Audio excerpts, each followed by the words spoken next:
Welcome to Darkwake Signal. The submersible had made 13 successful dives to Titanic. None carried passengers. On dive 14, 5 people descended in a carbon fiber hull that no maritime authority had ever certified. The last message said, "All systems nominal." 5 minutes later, at 3,700 meters depth, the ocean stopped negotiating. Subscribe, hit that like button, and let us know where you're watching from. Signal received. Let's begin. The last communication was logged at 9:47 Universal Time Coordinated. Standard operations check. Depth 3,200 meters. All systems nominal. Descent rate within parameters. There was no distress call. No emergency protocol activation. No indication that anything had changed from the 47 previous messages transmitted during the 2-hour descent. The next scheduled communication window was 9:52 Universal Time Coordinated. 5 minutes. It never came. What followed was not a rescue operation. Not in any meaningful sense. At that depth, in those conditions, with that timeline, the mathematics were absolute. The question was never whether they could be saved. The question was whether anyone had understood that before the hatch was sealed. 3 months earlier, Adrian Kessler had stood in a warehouse outside Seattle, one hand resting on the carbon fiber hull of the submersible that would carry paying passengers to the most famous shipwreck in history. The cylinder was 22 feet long, painted white, unremarkable except for the viewport at the forward end and the certainty in Kessler's voice when he spoke about it. "This changes everything," he said to the small group assembled for the unveiling. "Deep ocean exploration has been locked behind government funding and institutional gatekeeping for too long. We're opening the abyss to anyone willing to take the journey." Lucien Moreau had been invited as a consultant. Marine archaeologist, Titanic specialist, someone whose name on the advisory board would lend credibility to the venture. He stood near the back of the warehouse, studying the submersible with the trained eye of someone who had participated in 17 deep-sea expeditions across 3 decades. The hull design was unconventional. Carbon fiber composite instead of titanium or steel sphere. Cylindrical rather than spherical. Lighter, Kessler claimed. More interior space. More cost-effective. Also untested at depth with passengers. The viewport was 5 inches thick, acrylic, larger than standard designs. Better visibility, Kessler explained. More immersive experience for clients paying $250,000 per seat. Also a structural compromise. Moreau didn't voice these observations during the unveiling. He made notes, asked technical questions, requested access to engineering reports and pressure testing data. He was told the information was proprietary, protected, available only to certified team members. He should have walked away then. 2 weeks later, he received the engineering assessment he'd requested. Not the full documentation, just a summary. 17 pages covering material specifications, theoretical crush depth calculations, and a brief history of test dives. The submersible had completed 13 dives to Titanic depth. All successful. All without incident. What the report didn't mention was that none of those dives had carried passengers. None had operated on the same cycle schedule planned for commercial operations. None had subjected the hull to the repeated stress loading that would come with weekly descents over a full season. Dr. Rowan Pike had tried to raise these concerns. He'd been the lead engineer until he wasn't. His departure from the project was described as a difference in operational philosophy. Pike believed in institutional certification, in third-party validation, in following established maritime safety protocols. Kessler believed in innovation. The tension between these philosophies had existed from the project's inception. Pike had drafted certification recommendations, outlined testing protocols that would satisfy DNV Lloyd's Register, ASME standards. The timeline would have added 18 months to the development schedule. The cost would have increased by 40%. Kessler rejected the proposal. not because he disputed the technical merit, but because he believed the institutional approach was fundamentally flawed. Too slow, too expensive, too conservative. He'd built his career on disrupting established industries, on finding faster paths to market, on proving that conventional wisdom was often just institutional inertia. The submersible was his proof of concept. Real-world validation over theoretical certification. Actual performance data over simulated testing. Results over process. Pike documented his objections in a 14-page memorandum.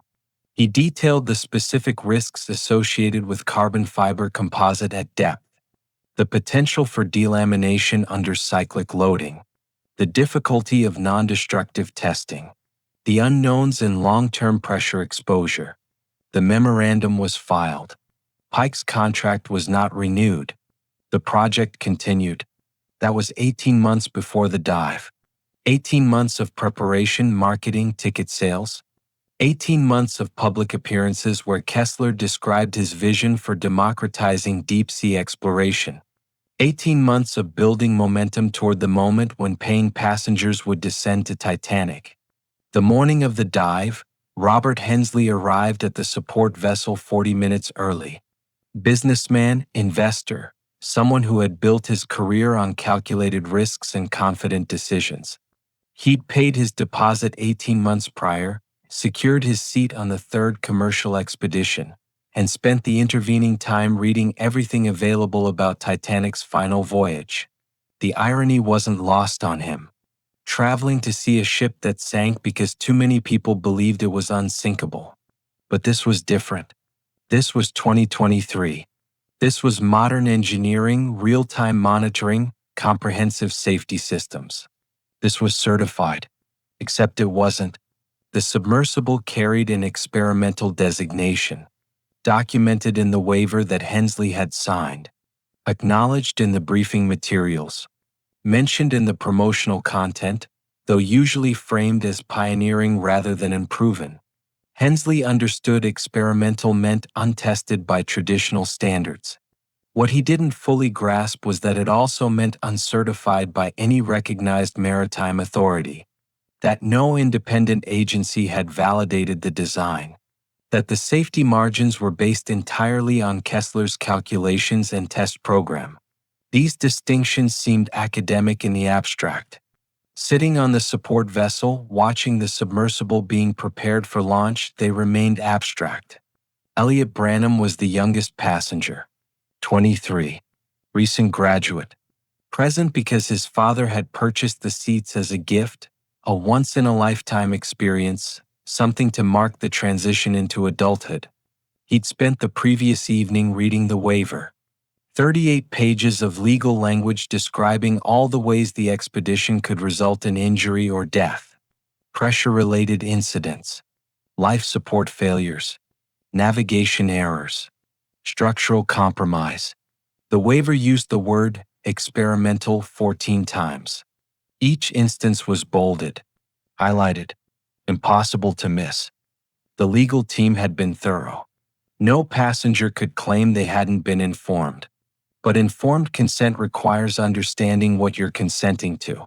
The waiver described risks in legal terminology. It didn't convey what those risks meant in practical terms. Didn't explain that experimental status meant the hull design hadn't been validated by decades of institutional knowledge. That the testing program, while extensive by commercial standards, was minimal by maritime safety standards. Branham signed the waiver. His father had already paid. The excitement was already built. The social media posts were already drafted. Backing out would mean disappointing everyone who'd invested in this moment. That's how these decisions happen. Not through ignorance, but through momentum. Through the accumulated weight of expectations, investments, preparations. Through the human tendency to believe that risk is something that happens to other people. Until it doesn't. Kessler conducted the final briefing at 7 o'clock hours. The group assembled in the support vessel's main cabin. 3 passengers, 2 crew members who would remain on the surface, weather charts displayed on monitors showing favorable conditions. Surface winds light, seas calm, visibility good. The descent would take approximately 2 hours, Kessler explained. Bottom time at the wreck site would be 4 hours. Ascent would take another 2.5 hours. Total mission duration just under 9 hours, accounting for safety margins and documentation requirements. The submersible carried 48 hours of life support, 4 times the mission duration. Redundancy built into every system. Primary thrusters, backup thrusters, emergency ballast release that would bring them to the surface even with total power failure. Any questions? Kessler asked. Moreau raised his hand. What's the protocol if we lose surface communication? Standard procedure, Kessler said. We continue to waypoint, complete abbreviated documentation, and begin immediate ascent. The submersible has 48 hours of life support. Losing comms is inconvenient, not critical. What about propulsion failure? We have redundant systems. Primary thrusters, backup thrusters, emergency drop weights that would bring us to the surface even with total power loss. He smiled. We've planned for everything. Have you experienced communication loss on previous dives? Moreau asked. Occasionally. Thermocline interference, acoustic shadow zones, normal deep water phenomena. We've always maintained enough contact to complete operations safely. The answer was technically accurate. What it didn't convey was that communication issues had been increasing with each successive dive, that the acoustic modem was showing degraded performance, that the support team had recommended replacing the unit before the next commercial operation. That recommendation had been deferred. The modem was functioning, just not optimally. Replacement would mean delaying the dive, disappointing passengers, losing revenue. Risk versus reward. The calculation had been made. The submersible was loaded onto the launch platform at 8:15. The passengers boarded through the rear hatch. Cylindrical interior, barely enough room to sit upright, padded floor, basic instrumentation panel visible from each position. The interior was Spartan. No seats, just cushioned positions on the floor. No windows except the single viewport at the forward end. No bathroom facilities. 9 hours in a confined space with 4 other people. Adventure tourism at its most raw. Hensley took the forward position, nearest the viewport. Branham and Moreau settled into the middle and aft positions. Kessler entered last, maneuvering through the narrow opening with practiced efficiency. The hatch was 17 bolts, each one torqued to a specific value with a calibrated wrench. Kessler worked methodically, calling out each bolt number as he tightened it. The support crew verified each step on their checklist. The hatch seal was the only component that had been certified by an outside agency. Everything else was Kessler's design, Kessler's testing, Kessler's assurance. Once sealed, the interior lighting switched to emergency mode. Dim red illumination that would preserve night vision for viewing the wreck site. The temperature dropped immediately. No climate control in the cylinder. Whatever heat the bodies generated would be all they had. Launch occurred at 8:30 Universal Time Coordinated. The platform tilted, the submersible slid into the Atlantic, and the descent began. The first 300 meters were the loudest. Water rushing past the hull, pressure equalizing through vent valves, ballast tanks flooding.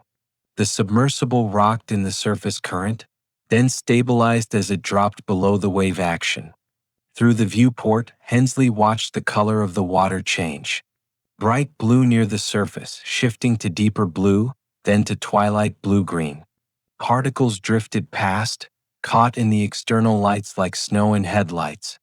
Beautiful and alien at the same time. Moreau monitored the depth gauge. 500 meters. 800. 1,000.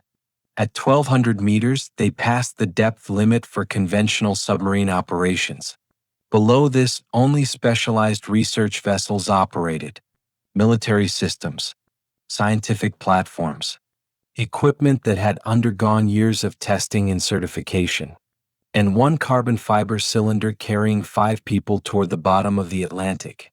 Kessler provided running commentary. Water temperature now 3 degrees Celsius. Pressure at 120 atmospheres. Descent rate holding steady at 30 meters per minute. All systems performing nominally. His voice was calm, informative, exactly what you'd want from someone piloting a vessel into the abyss. No tension, no concern, just professional competence. At 1400 meters, they passed through a thermocline, distinct layer where water temperature dropped sharply. The hull creaked as materials contracted. Normal, Kessler explained. Differential thermal response between carbon fiber and titanium components. At 1600 meters, the first communication check failed to transmit. Kessler toggled the acoustic modem, adjusted frequency, tried again. Nothing. Technical issue, he said. Signal degradation from thermocline interference. We'll try again at the next scheduled window. Moreau had participated in enough deep dives to know that thermoclines didn't prevent acoustic transmission. They could distort signals, reduce clarity, but total communication loss suggested something more fundamental. Equipment malfunction. Software glitch. Hardware failure. He didn't voice these possibilities. Kessler was the pilot. Kessler had done this 13 times. Kessler knew the systems better than anyone. Trust the expert. That's what you do in technical situations. Except when the expert's confidence exceeds their system's capability. At 1800 meters, they descended through a layer of marine snow. Biological debris drifting downward from the surface. Organic particles, fecal matter from surface organisms, dead plankton settling toward the abyss. The external lights caught it in suspension. Thousands of particles, each one visible for a moment before disappearing into darkness. The effect was hypnotic, otherworldly. This is what Titanic's passengers would have seen, Kessler said, if they'd survived long enough to sink with the ship. This slow drift through the water column. The comment was macabre but technically accurate. Titanic had taken 2 hours and 40 minutes to reach the bottom. Bodies trapped in interior spaces would have experienced exactly this descent. Branham shifted uncomfortably. Can we not talk about that? Of course. Apologies. Kessler checked his instruments. Passing 2,000 meters. Halfway to target depth. The second communication attempt failed at 9:32 Universal Time Coordinated. Then the third at 9:40. Kessler stopped explaining the failures. Stopped mentioning them at all. He just marked the attempts in his log and continued the descent. Moreau noticed the silence. Noticed the change in Kessler's demeanor. Not panic, nothing that obvious. Just a subtle shift from confident narration to focused concentration. At 2,000 meters, the hull made a sound. Not loud, not dramatic. Just a faint creak like old floorboards settling. The kind of noise that could be thermal contraction or pressure adjustment or a dozen other benign explanations. Hensley looked up from the viewport. What was that? Normal, Kessler said. The hull is adjusting to pressure differentials. Carbon fiber composite responds differently than metal. You'll hear various sounds during descent and ascent. All part of the process. The explanation was reasonable. Carbon fiber did respond differently than titanium, did make different sounds under stress. But 17 previous expeditions had taught Moreau something about hull sounds, about the difference between normal operational noise and precursor warnings, about the subtle acoustic signatures that indicated systems approaching their limits. That creak hadn't sounded normal. He said nothing. What would be the point? They were already at 2,000 meters. Ascending now would mean 3 hours of decompression. 3 hours of stress on systems that might already be compromised. Better to continue. Complete the mission. Get to the bottom, minimize exposure time, begin ascent immediately. At least that's what Moreau told himself. At 2,500 meters, Branham broke the silence. How much deeper? 1,300 meters to the seabed, Kessler said. We're past the halfway point. Another hour and we'll have visual on the wreck. An hour. 60 more minutes of descent. 60 more minutes of increasing pressure. 60 more minutes of hoping that the hull sounds were normal, that the communication failures were routine, that everything would hold together. The viewport showed nothing now except occasional marine snow. No light from above. No features below. Just darkness and the slow drift of particles through the external light's beam. Moreau checked his watch. 9:45 Universal Time Coordinated. 15 minutes since the last failed communication attempt. 2 minutes until the next scheduled window. At 9:47, Kessler transmitted. Standard protocol. Depth time status. Depth 3,200 meters. All systems nominal. Descent rate within parameters. The transmission went out. Whether it was received on the surface, they had no way of knowing. The acoustic modem showed signals sent, but without return confirmation, there was no verification. 5 minutes until the next window. 5 minutes to find out if the surface was receiving their transmissions or if they were descending in complete isolation. The hull creaked again. Louder this time. Everyone heard it. Nobody spoke. At 3,000 meters, the hull made another sound. Louder this time. A distinct crack that resonated through the cylindrical interior like a gunshot in an enclosed space. Everyone heard it. Nobody moved. Kessler's hands went to the instrumentation panel. Checking depth sensor, pressure compensation, structural integrity monitors. The digital readouts showed nominal values. Everything within acceptable parameters. Should we abort? Moreau asked quietly. Kessler didn't answer immediately. He was running calculations, reviewing system diagnostics, weighing variables that only he fully understood. The mathematics were complicated. They were closer to the bottom than to the surface now.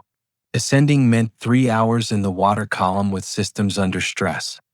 3 hours of hoping that whatever had made that sound wouldn't get worse. 3 hours of decompression stops while the hull continued creaking. Better to complete the descent. Get to the bottom where pressure would stabilize. Minimize bottom time. Begin immediate ascent. We're committed, Kessler said finally. We're closer to target depth than to surface. Ascending now means extended exposure to unstable pressure gradients. Better to complete descent, minimize wreck site time, begin immediate ascent. The logic was sound if you accepted the premise that the systems were functioning correctly. If you believed that the sounds were normal. That the communication failures were routine. That everything would hold together for another 700 meters of descent and 3 hours of ascent. Moreau didn't believe that. But he was a passenger, not the pilot. The decision wasn't his to make. Are you sure? Hensley asked.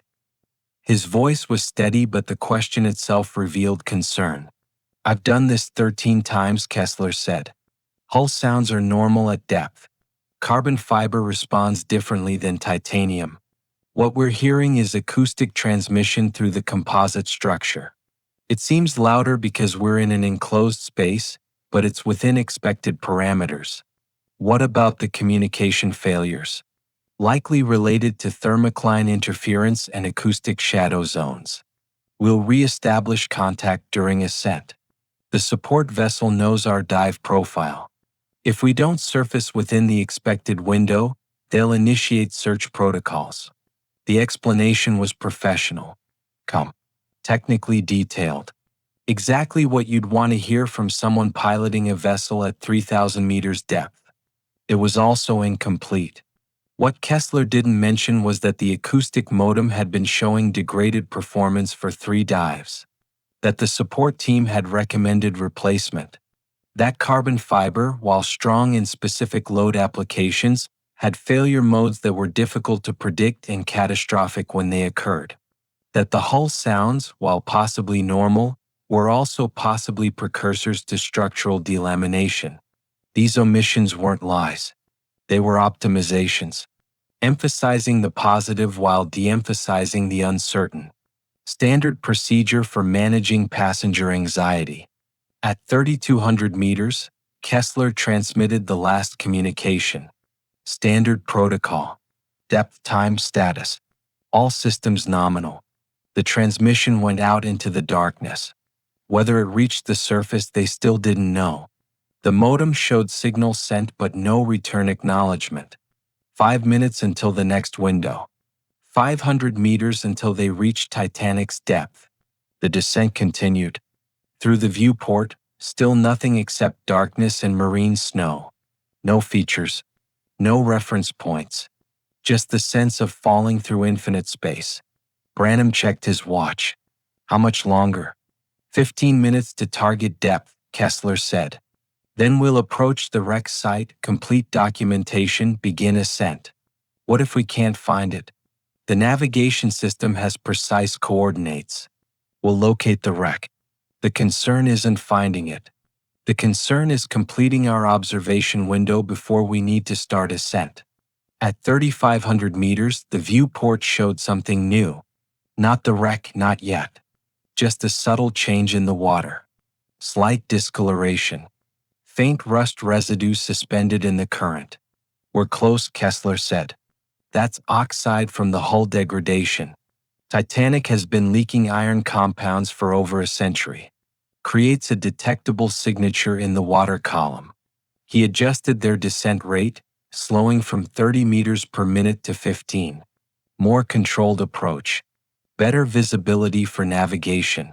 At 3,700 meters, approximately 100 meters above Titanic's resting depth, the carbon fiber hull failed. Not catastrophically. Not all at once. The failure began at a stress point near the forward viewport where the cylindrical carbon fiber met the titanium end cap ring. A microscopic crack that had been propagating through composite layers for the past 3 dives. Growing with each pressure cycle. Expanding with each descent. The crack reached critical length at 3,700 meters. Pressure differential did the rest. Water began forcing its way through the composite fibers. Not rapidly at first. Just a small intrusion. Molecules penetrating the matrix. Pressure finding weakness. The process accelerated. What started as molecular infiltration became fiber separation. The composite layers began delaminating. Load distribution changed. Stress concentrated at the failure point. The entire cascade, from initial breakthrough to complete structural failure, took less than 40 milliseconds. At that depth, water enters with the force of a shaped explosive charge. 380 bars of pressure differential. 5,500 pounds per square inch. Energy that exceeds industrial cutting tools. The hull section imploded. Carbon fiber compressed inward. The viewport separated from its mounting ring. Titanium end caps buckled. The interior space, barely large enough for 5 people to sit, collapsed to a fraction of its original volume. The internal pressure wave moved faster than nerve impulse transmission. Consciousness ended before neural processing could register the event. No time for awareness. No moment of realization. No final thoughts. Just instant transition from alive to not. The debris scattered. Hull fragments, equipment pieces, human remains. All of it settling toward the seabed near the wreck they descended to observe. On the surface, the support vessel waited for the 9:52 communication window. When it didn't come, the operations officer marked the timeline. Not concerned yet. Communication issues weren't uncommon. Kessler had mentioned acoustic interference on the previous transmission. The officer waited for 10:05, the next scheduled window. Still nothing. Now concern began creeping in. 2 missed windows suggested more than routine interference. Suggested equipment malfunction or possibly mission deviation. The officer initiated continuous acoustic pinging. Active sonar search. Trying to locate the submersible, trying to establish any contact. The ping returns showed nothing. Just empty water column. No submersible signature. No response. At 10:30, the expedition coordinator made the first call to maritime authorities. Not declaring emergency yet. Just notification. Commercial submersible, missed communication windows, initiating search protocols. The coordinator's voice was calm, professional. These situations happened. Communication equipment failed. Navigation systems had glitches.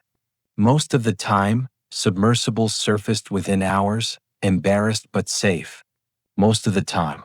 By 11 o'clock, International Maritime Rescue Coordination was active. Coast Guard assets were being repositioned. Naval vessels were altering course. Deep-sea ROVs were being prepared for deployment. The search for survivors had begun. Everyone involved in the coordination knew the reality.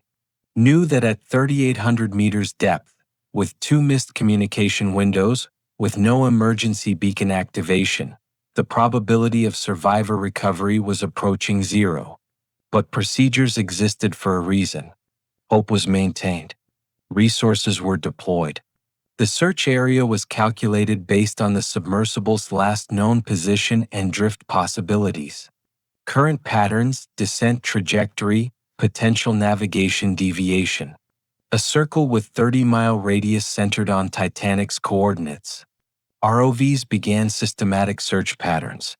Side-scan sonar mapping the bottom. Looking for anomalies, irregularities, anything that might be wreckage. The public narrative was managed carefully. Press releases mentioned missed communication, active search efforts, 48 hours of life support. Oxygen timeline calculations were provided. Scenarios for rescue were outlined. None of the scenarios were realistic. Everyone with deep-sea experience knew that. But hope is a necessary fiction in disaster response. For families. For public confidence. For the people conducting the search who need to believe their effort matters. The search continued for 4 days. On day 1, sonar detected debris anomalies near Titanic's coordinates. Too early to classify. Could be historic wreckage. Could be recent deposits. Investigation required closer examination. On day 2, ROVs confirmed that some anomalies were new debris. Carbon fiber fragments. Equipment pieces with recent manufacture dates. Titanium components that matched submersible specifications. On day 3, the debris field was documented. Hull sections. Viewport fragments. The landing frame that should have remained attached to the main pressure vessel. The pattern told a clear story. Catastrophic structural failure. Implosion. Complete pressure vessel breach. No possibility of survival. On day 4, the search transitioned from rescue to recovery. Human remains if recoverable. Equipment for investigation. Documentation for analysis. The families were notified privately before public announcement. Clinical terminology. Loss of life due to catastrophic equipment failure. Investigation to follow. On day 5, the public announcement came through official channels. 5 people confirmed lost. Submersible suffered catastrophic implosion. No survivors. The investigation began immediately. Debris recovery. Photographic documentation. Material analysis. Timeline reconstruction. Engineering assessment. Regulatory review. The process was thorough. Methodical. Designed to answer not just what happened, but why. The debris told most of the story. The failure point was clear. Stress concentration at the viewport interface. Composite delamination. Pressure intrusion. Cascade failure. But why had the delamination occurred? Why at that depth on that dive when 12 previous dives had succeeded? Material fatigue. Cyclic loading. Repeated pressure cycles creating cumulative damage that didn't manifest until critical threshold was reached. The carbon fiber composite had performed exactly as the material science predicted it would. The problem wasn't material failure in isolation. The problem was that the hull design operated at stress levels where fatigue accumulation was inevitable and where time to failure was unpredictable. This is what certification processes identify. What independent testing reveals. What third-party validation prevents. Kessler had believed his test program was sufficient. 13 dives proved functionality, proved the concept. What 13 dives didn't prove was sustainability, didn't validate repeated operations, didn't demonstrate long-term reliability under commercial cycle schedules. The investigation identified this gap, documented it, made recommendations. Mandatory third-party certification for all commercial deep-sea operations. Standardized testing protocols. Independent material validation. Regulatory oversight for passenger-carrying submersibles. These recommendations would prevent future incidents, would require the validation that Kessler had bypassed, would implement the oversight that Pike had advocated for. They came 18 months too late. Dr. Rowan Pike was in his office when the news broke. He'd been expecting it in a way, not hoping for it but recognizing the probability. He'd documented the risks. He'd outlined the failure modes. He'd explained what could happen if certification was bypassed. His memorandum had been filed. His contract had been terminated. His warnings had been categorized as excessive caution. Now 5 people were dead. Pike didn't feel vindicated, didn't feel any satisfaction in being correct, just felt the weight of preventable tragedy. He drafted a statement, offered it to investigators, provided his engineering analysis without reservation.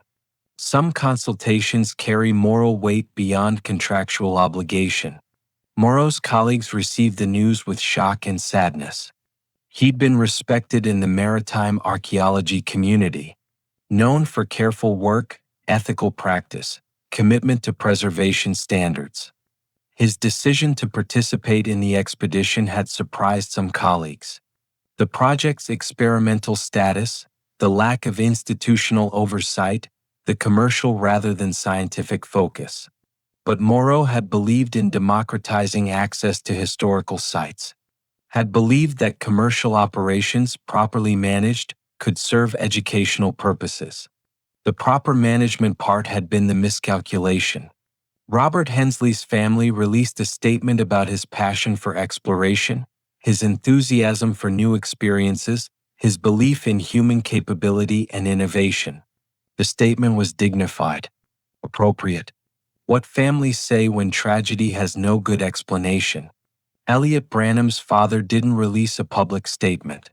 What could he say? That he'd purchased his son's death certificate? That the gift intended to mark adulthood had instead ended it? Private grief doesn't require public expression.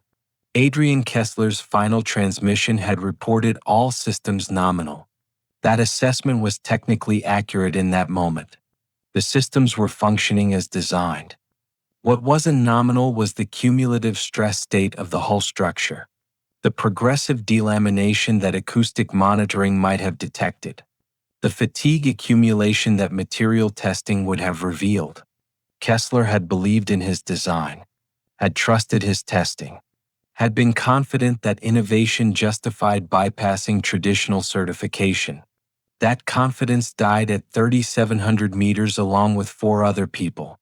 The wreckage of the submersible now rests approximately 200 meters from Titanic's bow section.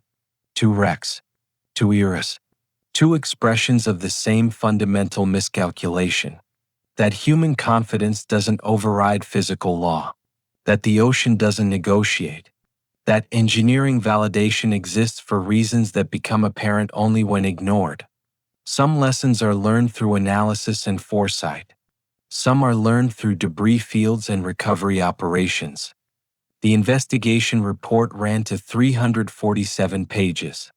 Engineering analysis, material testing, timeline reconstruction, regulatory assessment, safety recommendations. The core findings were presented in clinical language, factual, unemotional. The way technical failures are documented when human lives are attached to the conclusions. Primary cause: catastrophic structural failure of the carbon fiber composite pressure hull due to cyclic fatigue and inadequate material certification. Contributing factors: lack of third-party engineering validation, absence of independent safety oversight, insufficient testing protocols for commercial passenger operations, inadequate non-destructive evaluation methods for composite structure monitoring. Recommendations: mandatory certification for all passenger-carrying submersibles by recognized maritime authorities, standardized testing requirements for pressure hull materials, regulatory framework for commercial deep-sea operations, independent safety audits before passenger operations commence. The language was precise. The conclusions were clear. The recommendations were comprehensive. They represented lessons purchased with 5 lives. The regulatory framework that emerged from the investigation changed commercial deep-sea operations. Not immediately but progressively. Requirements were implemented. Standards were established. Oversight became mandatory rather than optional. Future submersibles would undergo third-party certification. Testing would follow standardized protocols validated by decades of maritime engineering knowledge. Materials would be evaluated not just for theoretical performance but for sustained operational reliability. Innovation would continue, but within frameworks that balanced advancement with validation. Vision would still drive development, but verification would precede passenger operations. These changes represented the correct response to preventable tragedy. They wouldn't eliminate risk entirely. Deep-sea operations would remain dangerous. Equipment would still fail. Unexpected conditions would still emerge. But the nature of acceptable risk would change. The boundary between reasonable operational uncertainty and reckless disregard for established safety principles would be clarified. That clarification cost 5 people their lives. The carbon fiber hull that failed at 3,700 meters wasn't inherently flawed as a material choice. Carbon fiber composite has legitimate applications in marine engineering. Properly designed, properly tested, properly certified, it can perform reliably in deep ocean environments. The flaw wasn't the material. The flaw was the application methodology. Using carbon fiber in a configuration that hadn't been independently validated. Operating at stress levels where fatigue accumulation was inevitable. Conducting a commercial passenger service without the certification that would have identified these issues.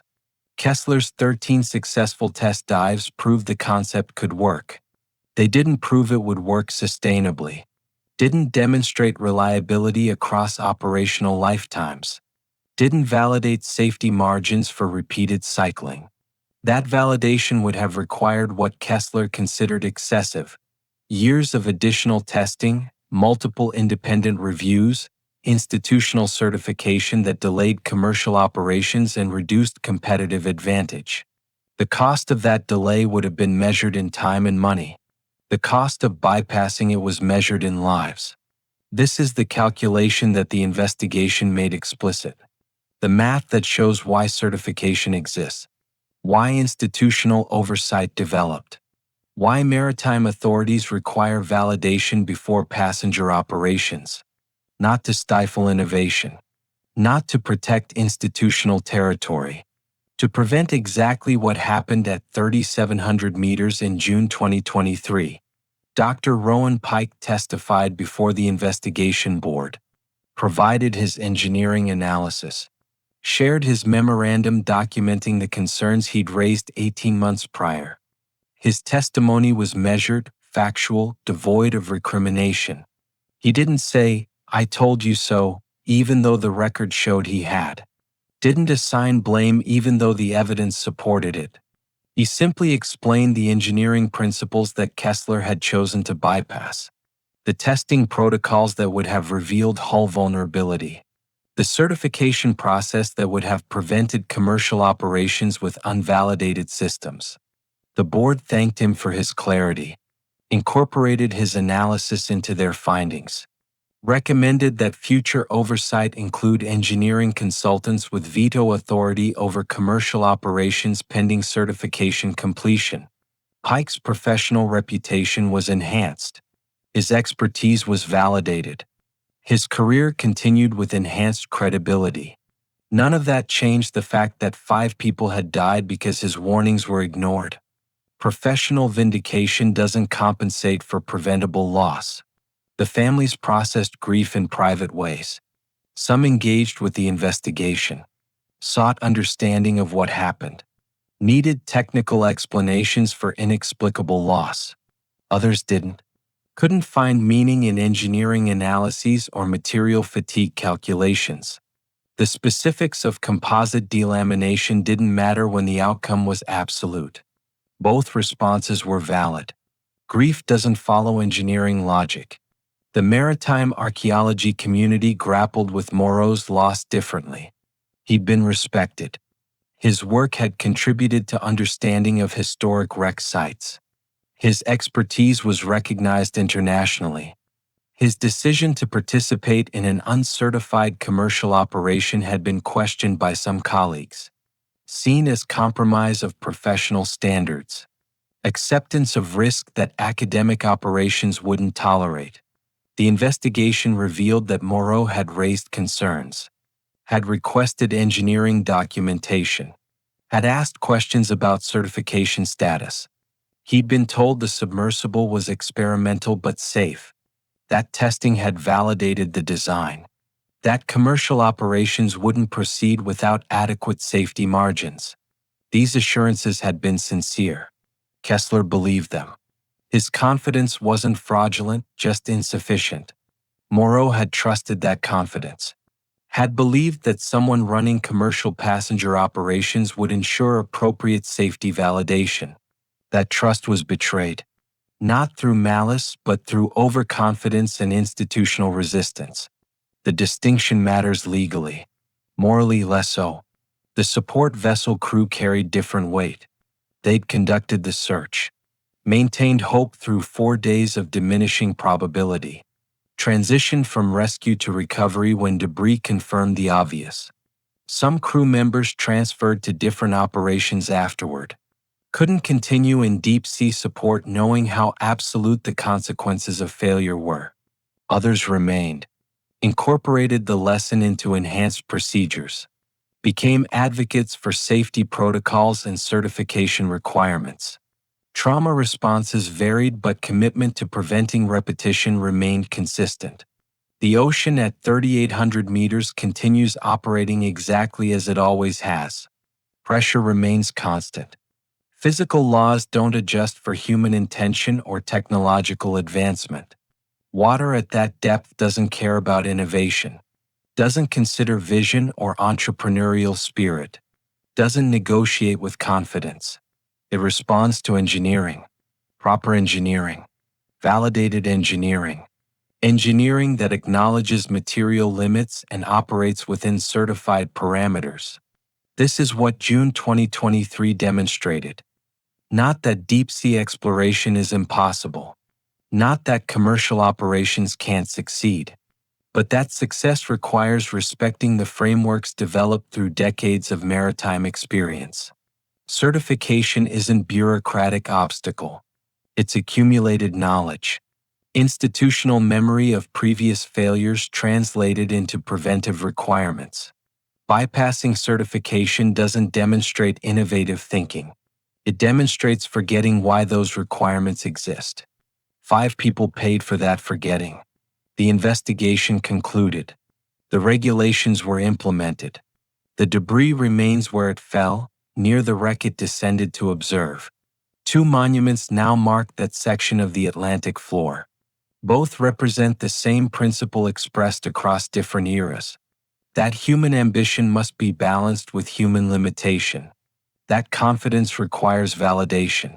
That the ocean enforces physical law without exception.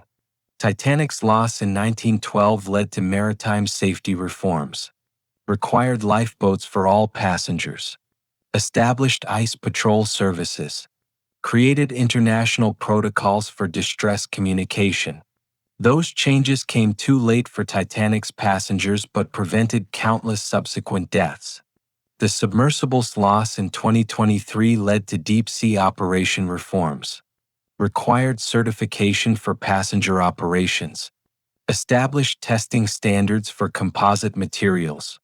created oversight frameworks for commercial exploration. Those changes came too late for the 5 people who descended that morning but will prevent future repetitions. This is how maritime safety advances. Not through foresight alone, but through the terrible education of consequence. Some lessons can't be learned theoretically. They require demonstration. Validation through outcome rather than analysis. The cost of that validation is measured in debris fields and memorial services. The benefit is measured in lives not lost in future operations that will now meet standards these 5 people died establishing. Whether that exchange is acceptable depends on perspective that the investigation couldn't adjudicate. The regulations are implemented. Commercial deep-sea operations now require certification, third-party validation, independent oversight. These requirements will slow some development, increase some costs, delay some ambitious timelines. They will also prevent some failures, save some lives, ensure that experimental operations remain experimental until properly validated. The balance between innovation and safety has shifted. Not eliminated, just recalibrated. Toward the position that Dr. Pike advocated for 18 months before the dive. The position that institutional maritime authorities had maintained for decades. The position that Kessler believed was outdated obstacle. History has recorded both positions. The debris field suggests which assessment was correct. The communication logs from June 2023 are archived now. Available to investigators, regulators, engineers studying deep-sea operations safety. The last entry reads, depth 3,200 meters. All systems nominal. 5 minutes later, systems were no longer nominal. 5 minutes after that, nothing remained except debris settling toward the ocean floor. The investigation reconstructed those 5 minutes, identified the failure sequence, documented the cascade from initial crack to complete structural collapse. 40 milliseconds. That's how long the final failure took. Pressure intrusion to implosion. Beginning to end. Not enough time for awareness. Not enough time for response. Just instant transition. The investigation noted this as a mercy. If there were mercy in preventable tragedy. The families received this information. Some found comfort in knowing death was instantaneous. Others found no comfort in any aspect of the loss. Both responses remain valid. The ocean continues its operations. Pressure at depth. Current patterns. Marine snow drifting through the water column. The wreck sites remain constant. Titanic's bow and stern sections. The submersible debris field nearby. Future operations will visit these sites. Properly certified submersibles. Independently validated systems. Crews operating within frameworks designed to prevent repetition. Those operations will be slower, more expensive, more regulated than Kessler envisioned. They will also be more likely to return their passengers safely. That's the exchange. Speed and cost efficiency for validation and survival probability. June 2023 demonstrated why that exchange is necessary. 5 people descended into the Atlantic on a clear morning. Weather favorable. Equipment ready. Schedule maintained. All systems nominal. Until they weren't. The investigation is complete. The regulations are updated. The lessons are documented. Whether they're remembered long enough to prevent the next generation's version of overconfidence bypassing established safety protocols, that remains to be determined. Human nature is consistent. Ambition regenerates. Warnings fade. The impulse to believe this time, this technology, this approach is different remains constant. Sometimes that belief is justified. Legitimate innovations emerge. Understanding deepens. Capabilities expand. Sometimes it's not. And the ocean, patient and absolute, provides correction. The debris field at 3,800 meters represents that correction. Permanent, documented, unchanging. A monument to the distance between what we believe systems can do and what they're actually capable of doing. between confidence and validation, between vision and verification, between innovation and implementation. The gap between these concepts was 40 milliseconds wide. At 3,700 meters depth, on a June morning, when all systems were nominal, until they weren't,